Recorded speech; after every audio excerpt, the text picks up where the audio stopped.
Stays 2 points. The race for Ted Kennedy's Senate seat is now a virtual tie. Think of that, how weird that is. This crucial election year kicking off with a big-time battle where no one thought there would be one. The vote happening in Massachusetts, but it is not staying in Massachusetts. Everyone everywhere watching. If my next guest pulls it out, health care could be knocked out. Republican candidate Scott Brown joins me. By the way, we did invite Democrat Martha Coakley to come on. Her office has not gotten back to us. Mr. Brown, Senator Brown, good to have you.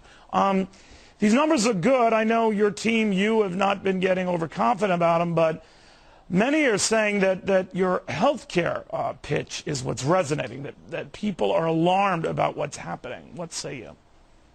Well, I think it's one of the issues, obviously, that's affecting this race. You look at health care, and they're going to cut $500 billion from Medicare. They're looking in Massachusetts. We already have insurance. We have 98% of our people insured. So why would we, in fact, cut Medicare $500 billion, have longer lines, lesser coverage, subsidize other states?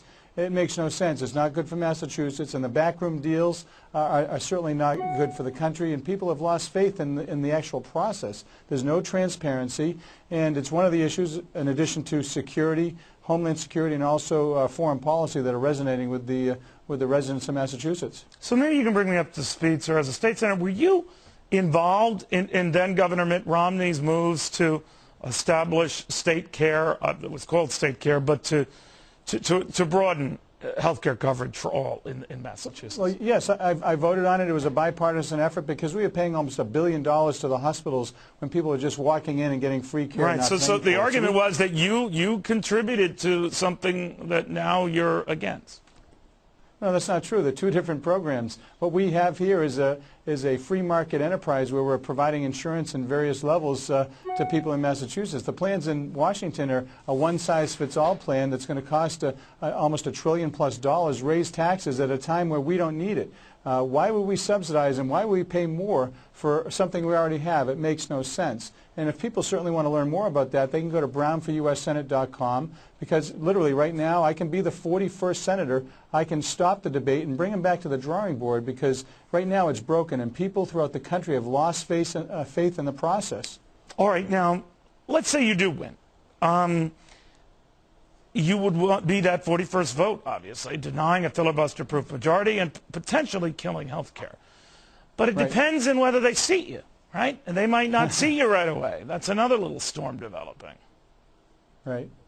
Well, you know, they can do, the political machine is out, Neil. They're trying to make sure I, number one, I don't win this election, because right now we understand the president may come out, President Clinton's coming out, all the special interest groups. My opponent was down in Washington yesterday while I was campaigning. She was hobnobbing with the special interests and the medical lobbyists to raise money to use against me. There's 3 negative ads running right now, and if people want to help, I need their help, nationally, locally, to fight back against the machine. Not only have they tried to make sure I don't win the race, but if I in fact get elected, they're going to make sure that I am not seated in time to vote on this very important piece of legislation. What do you make of the fact that Ms. Coakley has us yet not invited Barack Obama, maybe she has, but he certainly hasn't come, to campaign for her?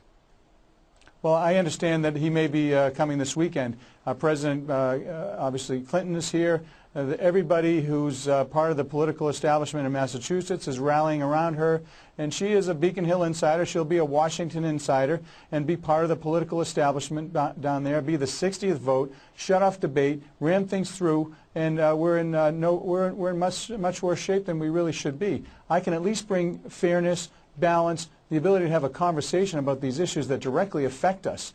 And it's a little bit overwhelming right now to have just me and my band of brothers and sisters trying to fight against the political machine that's using everything in their power right now to make sure that I don't win, and it's not working because you're raising a lot of money in a 24-hour period. You raise something like $1.5 million. Who's giving you this money?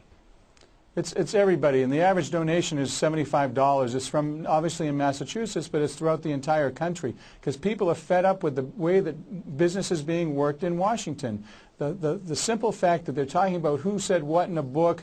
Hey, bottom line is we have people trying to kill us on our airplanes and in our shopping malls. We need to address our local security concerns. We need to make sure that we do not have terrorists be treated as ordinary criminals, given taxpayer-funded attorneys, and be able to take the 5th when we're trying to find discovery. They should, in fact, be treated as enemy combatants and tried, interrogated pursuant to our applicable laws to find out what's next. So those are that, coupled with the economy, coupled with the health care issues, are the very serious problems that we face right now, and they're just bickering back and forth down in Washington. Let's go down there and solve some real problems.